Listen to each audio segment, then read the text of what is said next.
Riequilibrio politico per la lista civica, il comune ricorre nuovamente ai consiglieri delegati.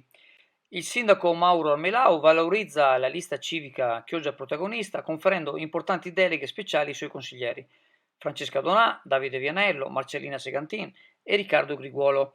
Si occuperanno rispettivamente di sanità e rapporti con l'ospedale, delle iniziative in corso con l'Università di Padova, delle relazioni con la città metropolitana, dei rapporti con le categorie economiche. Politicamente, premiata anche la Lega, il consigliere Lorenzo Nardo si dedicherà all'informatizzazione.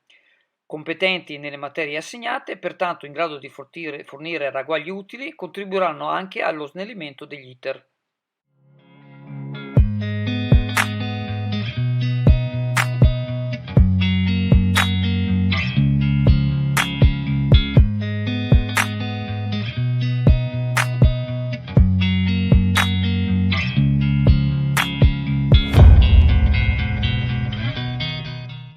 In occasione della Giornata Mondiale del Diabete, il Rotary Club di Chioggia ha organizzato presso il ristorante Gran Sostanco di Sottomarina un incontro con l'Associazione Italiana Diabetici. Ospiti della serata il dottor Andrea Nogara, responsabile del servizio di diabetologia dell'Ospedale Civile di Chioggia, Manuela Bertaggia, vicepresidente della Federazione Nazionale Diabetici, e Maria Teresa Marangon, presidente dell'Associazione Diabetici di Chioggia. L'ingegner Paolo Bertotto, presidente del Rotary, ha voluto sottolineare l'importanza della Giornata Mondiale del Diabete, ricordando che per l'occasione il nostro municipio è stato illuminato di blu, colore internazionale del diabete, facendo inoltre notare che anche dal diabete, come da altre importanti patologie, sia stata distolta l'attenzione durante il periodo emergenziale. Una malattia estremamente diffusa e subdola, descritta durante l'intervento del professor Nogara, almeno inizialmente difficile da individuare, e che a Chioggia interessa circa 3.000 persone, per le quali la vita è cambiata, come è mutata l'aspettativa di vita se la patologia non viene seguita e curata. La vicepresidente del Fund, Manuela Bertaggia, ha sottolineato l'importanza dell'associazione e del volontariato nella lotta al diabete. Il Fund, attivo da più di 20 anni, è diventato un prezioso interlocutore delle istituzioni sanitarie, sia nazionali che regionali. In Veneto, regione virtuosa, esistono 95 centri antidiabetici che supportano quotidianamente il Servizio Sanitario Nazionale. Un gemellaggio, quello che ha unito il Sistema Sanitario Nazionale e il volontariato, che ha portato ad agire in simbiosi, come ha ricordato Maria Teresa Marangon, responsabile del centro antidiabetico di Chioggia, evidenziando i progressi fatti da quando è nata la prima diabetologia e il primo centro antidiabetico. Ricordate anche i progetti portati avanti in ambito locale, quali il progetto Scuola, che ha coinvolto gli alunni delle quinte elementari, i progetti di screening in piazza, la creazione di gruppi di cammino per incrementare l'attività fisica dei diabetici, e dal 2020 il progetto Salviamo la Vita, che prevede l'uso di un braccialetto dotato di microchip con tutti i dati del paziente, facilmente scaricabili tramite telefonino o computer, oltre alla creazione di un servizio di podologia allo scopo di prevenire e ritardare le complicanze del piede diabetico. Allora siamo alla Camera, la pescheria della Camera. No, la novità è le ostriche. Praticamente c'è una nuova confezione, come potete vedere dall'immagine, costa 15 euro il chilo, sono una decina di ostriche, il prezzo è buono e sono veramente ottime. Una novità tecnologica: aprire le ostriche non è facilissimo, queste invece sono preparate, cioè praticamente hanno fatto un sistema in cui c'è una parte dell'ostrica che è stata già lavorata, c'è un prodotto organico, quindi assolutamente che non dà nessun problema, e all'interno di ogni confezione c'è un vero e proprio piccolo bisturi che, come potete vedere, rende facilissima l'apertura dell'ostica. Allora abbiamo Giorgio Bellemo, presidente Ascot. Giorgio, abbiamo parlato tante volte prima del nuovo governo, della Volkstein, di tutte le concessioni, tutte queste cose.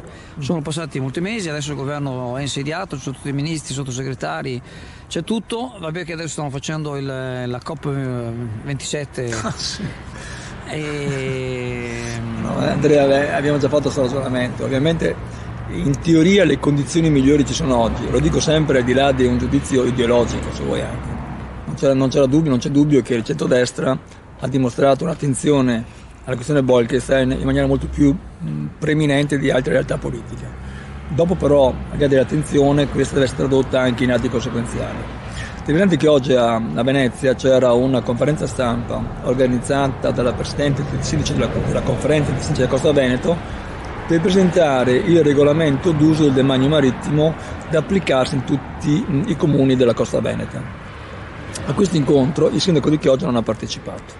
Ha partecipato, secondo noi, giustamente e doverosamente puntualizzando che Chioggia è già dotato di un regolamento. Sai Andrea che noi da qualche anno abbiamo il regolamento che prevede la pubblicazione delle concessioni con domande concorrenti, quindi come prezzo della Bolkestein. Sono state già 30 quelle che sono da noi poliennali e altre 30 sono state pubblicate. Quindi non si capisce oggi questa fuga in avanti della conferenza di sindaci della Costa Veneta, ovvero si capisce nel senso che c'è sempre stata nel Veneto un'attenzione eccessiva, preponderante per il Veneto orientale, non considerando la parte meridionale della regione.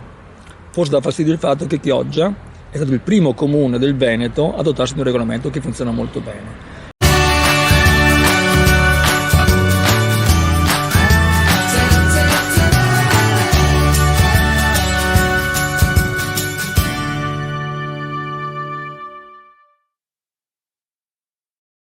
Durante l'evento 7 Mari, il giorno in cui si è inaugurata la targa dedicata all'80° anniversario della morte di Salvatore Todaro, i cittadini hanno avuto modo di vedere la fontana di Piazza Todaro addobbata a festa, utilizzata come base per piantine di ciclamini disposti a formare il tricolore.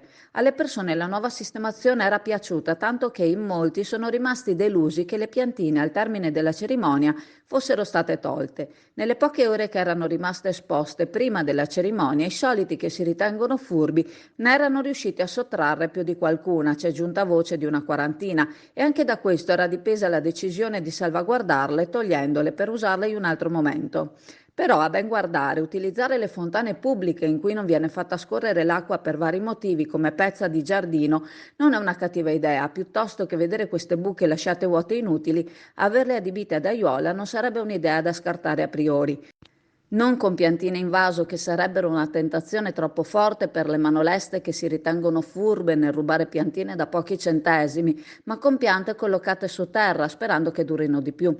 Sono due le fontane che potrebbero essere utilizzate a mo' di aiuola, questa in Piazza Todaro e quella al cimitero di Sottomarina, entrambe caratterizzate dalla mancanza dell'acqua. Può darsi che l'idea del popolo sia fattibile, può darsi di no. Non sarebbe un cambiamento irreversibile, ma certamente renderebbe entrambe le strutture più gradevoli e allegre da guardare di quelle tristi buche senza acqua.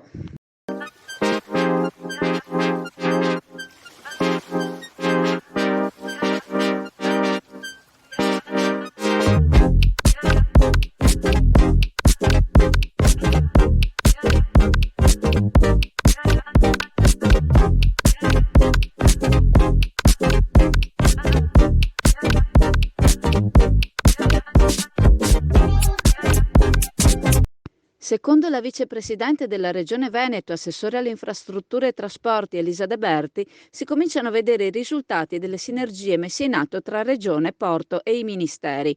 Ci si augura che il nuovo governo dia nuovo impulso alle azioni intraprese, portando soluzioni alle prospettive favorevoli per il futuro, sia per quanto riguarda la crocieristica che per il trasporto merci, afferma la De Berti. I dati relativi alla portualità del Veneto evidenziano il trend in crescita nel porto di Venezia anche per l'ultimo trimestre e che confermano la tendenza positiva già registrata nei primi 6 mesi dell'anno sul fronte di traffico merci e trasporto passeggeri e che ha interessato anche il porto di Chioggia.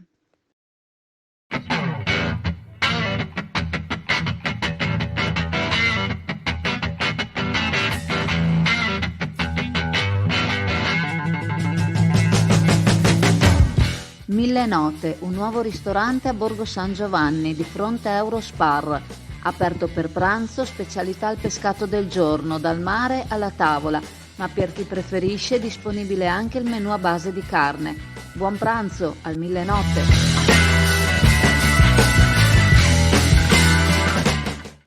Si tratta di oltre 1 miliardo di euro la dotazione del Fondo Europeo di Sviluppo Regionale destinata a incentivare, tra l'altro, anche le politiche di sviluppo sostenibile del territorio e le sfide sul fronte energetico divenute cruciali nell'ultimo periodo. Gli interventi da attuare saranno programmati tenendo in considerazione le altre fonti complementari, in modo da amplificare il più possibile la sinergia dei diversi programmi. La vera sfida sarà attuare nei tempi stabiliti dalla Commissione Europea le azioni contenute nel programma, cercando di essere performanti e incisivi decisivi, ha commentato il presidente della Regione Veneto Luca Zaia, la notizia dell'approvazione da parte della Commissione europea del PR Veneto FESR 2021-27.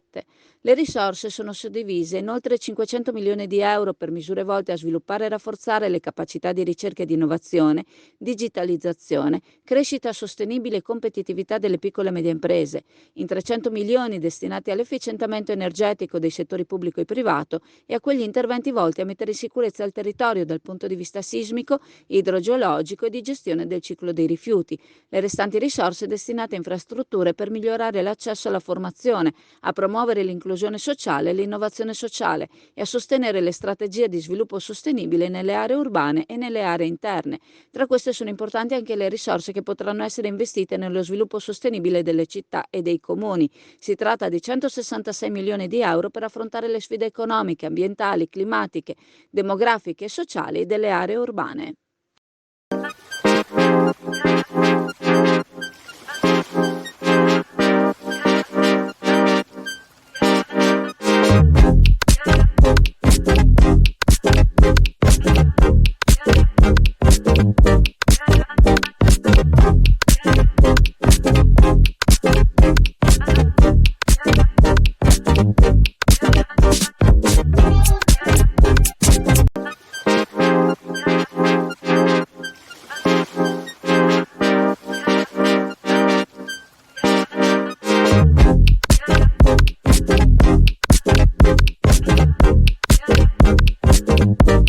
Allora ci prepariamo ombrelli e stivaloni? Diciamo che abbiamo già iniziato con una fase piuttosto variabile del tempo, con le prime piogge che hanno cominciato a interessare i nostri settori già da qualche giorno. Perché questo?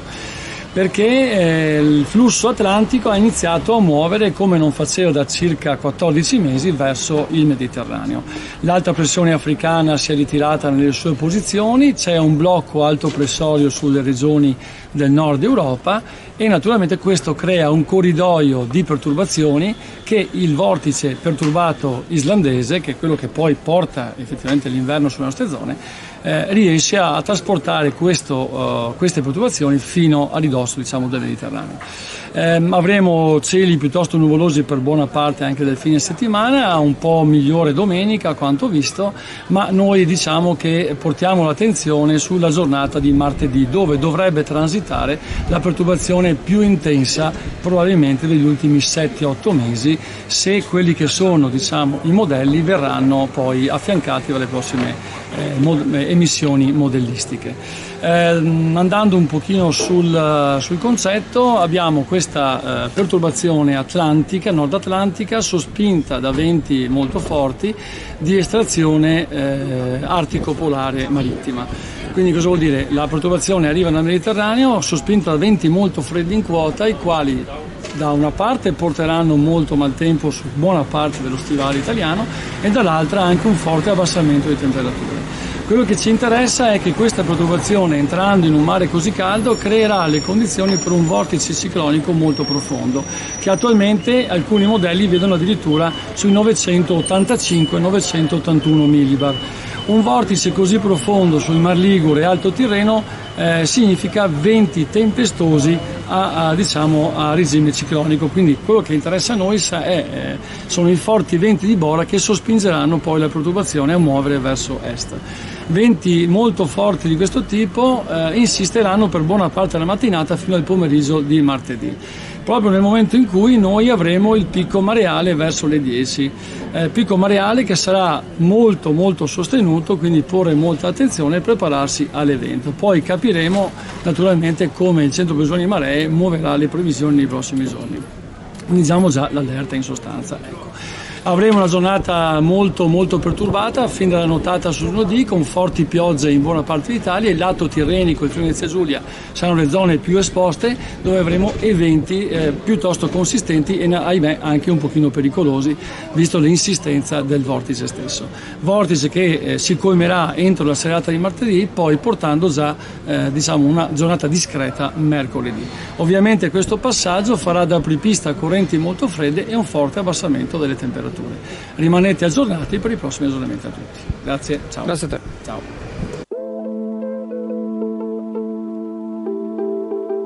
Anno nuovo, agenda nuova. Vieni a scegliere la tua agenda o il tuo calendario per il 2023 alla cartoleria Pegaso a Borgo San Giovanni a Chioggia.